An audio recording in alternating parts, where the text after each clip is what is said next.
Karoma. Karoma.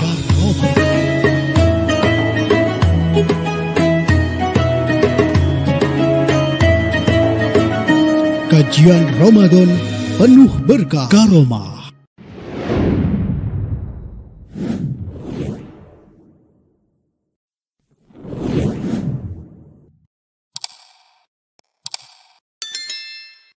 Assalamualaikum warahmatullahi wabarakatuh. Sahabat Karoma, sahabat Fataya dimanapun Anda berada. Ya, di bulan Ramadan ini dalam ibadah berpuasa kita dianjurkan untuk melaksanakan sahur atau makan dan minum di pagi hari sebagai bekal kita sebelum memulai puasa. Nah, mengapa Islam perlu menganjurkan sahur? Bukankah sahur ini hanya makan dan minum biasa, tapi mengapa sampai dianjurkan, bahkan juga disunahkan? Nah, seperti juga ajaran-ajaran Islam yang lainnya, tentu tidak ada yang tidak mengandung hikmah. Ternyata dalam sahur ini ada banyak hikmah dan manfaat yang didapatkan. Bahkan Rasulullah sendiri mengatakan, beliau menyampaikan bahwa terdapat banyak keberkahan dalam waktu sahur. Seperti dalam salah satu hadisnya yang disampaikan oleh sahabat Anas, bahwa Anas anin Nabi sallallahu alaihi wasallam gol bahwa tasaharu fa inna fis suhuri barakatun, rawahu syaikhani, bahwasanya bersahurlah kalian semuanya, bersahurlah kamu semua, karena sesungguhnya di dalam sahur ini terdapat banyak keberkahan. Selanjutnya di dalam hadis yang lain disebutkan bahwa sahur ini sebaiknya dilakukan di penghujung malam maksud saya, menjelang imsak. Mengapa demikian ya? Bahwa karena orang-orang yang sahur di waktu itu akan mendapatkan keberkahan yang tidak didapatkan oleh orang yang lainnya. Benarnya keberkahan seperti apa sih yang dimaksud dalam hadis tersebut? Nah, dalam kitab Is'afu Ahlil Iman biwadha'i fi syahri Ramadan, Imam Hasan menjelaskan bahwasanya banyak sekali keberkahan yang disampaikan oleh Rasulullah.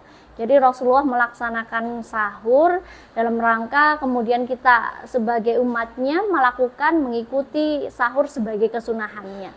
Andai kata Rasulullah itu tidak melakukan sahur, tentu saja kita sebagai umatnya tentu tidak melakukan sahur sebagai bagian dari sunnah yang dibawa oleh beliau. Jadi salah satu yang bisa kita manfaatkan ya, salah satu manfaat yang bisa kita rasakan adalah yang pertama tentu saja sahur ini sebagai bekal dalam kita beraktivitas, karena dalam bulan Ramadan tentu saja kita masih melakukan aktivitas sebagaimana biasanya.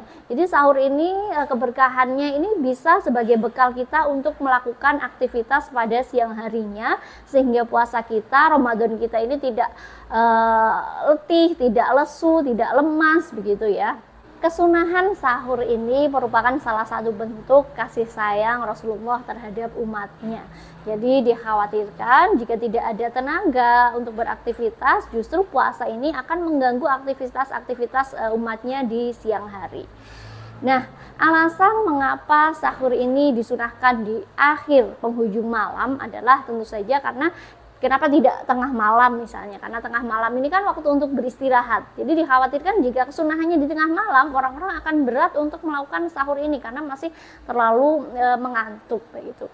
Nah, alasan lainnya mengapa sunahan ini menjelang imsak, ini merupakan waktu-waktu yang istimewa, waktu yang berharga, yaitu sepertiga malam terakhir ini, di mana selain bangun untuk sahur, diharapkan umat Nabi Muhammad ini juga melakukan ibadah-ibadah lainnya seperti sholat-sholat sunnah, kemudian bertadarus atau berzikir dan lain-lain. Karena juga waktu istimewa ini digunakan untuk bermunajat kepada Allah, terlebih di bulan Ramadan ini kan ada malam Lailatul Qadar. Diharapkan kita bisa meraihnya di waktu yang sangat utama ini. Alasan lain mengapa makanan sahur ini penuh keberkahan adalah karena makanan yang kita makan di waktu sahur ini free, terbebas dari hisab.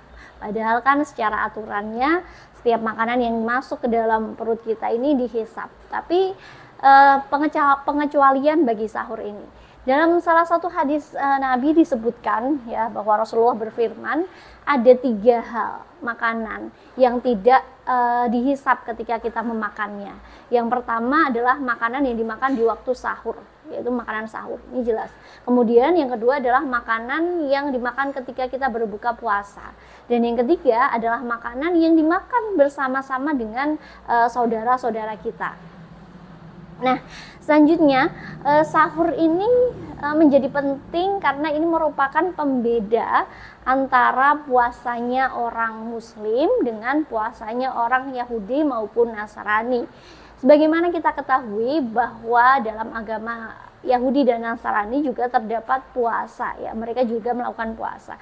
Nah, yang menjadi pembedanya adalah bahwa di Muslim ini, orang Islam ini ada kesunahan untuk sahur sebagai bekal dalam berpuasa. Nah, jadi meskipun seseorang itu mampu untuk berpuasa tanpa sahur, namun sahur ini tetap lebih utama karena berkahnya dan juga kesunahan yang disampaikan oleh Rasulullah. Pada waktu itu Rasulullah pun juga melakukan sahur, walaupun beliau sebenarnya mampu, kuat untuk tidak sahur. Seperti ketika puasa-puasa sunnah, ya, puasa-puasa sunnah beliau jarang sahur. Tapi waktu puasa Ramadan, Rasulullah ini hampir selalu mencontohkan untuk bersahur, begitu sahabat.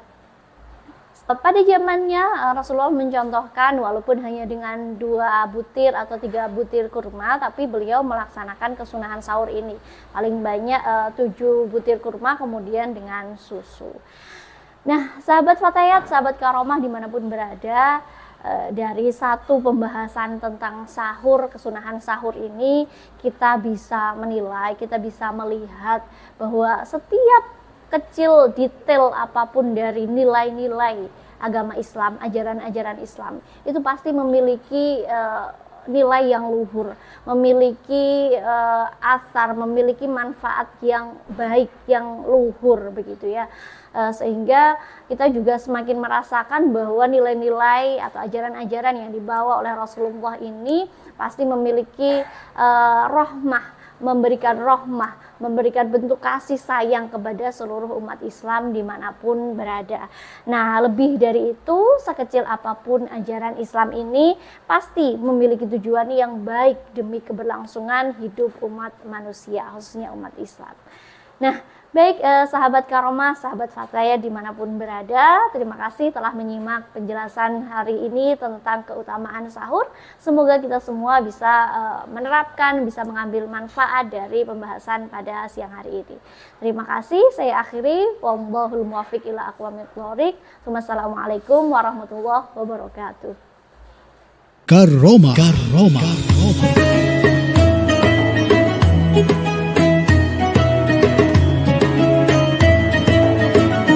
Kajian Ramadan penuh berkah. Karomah.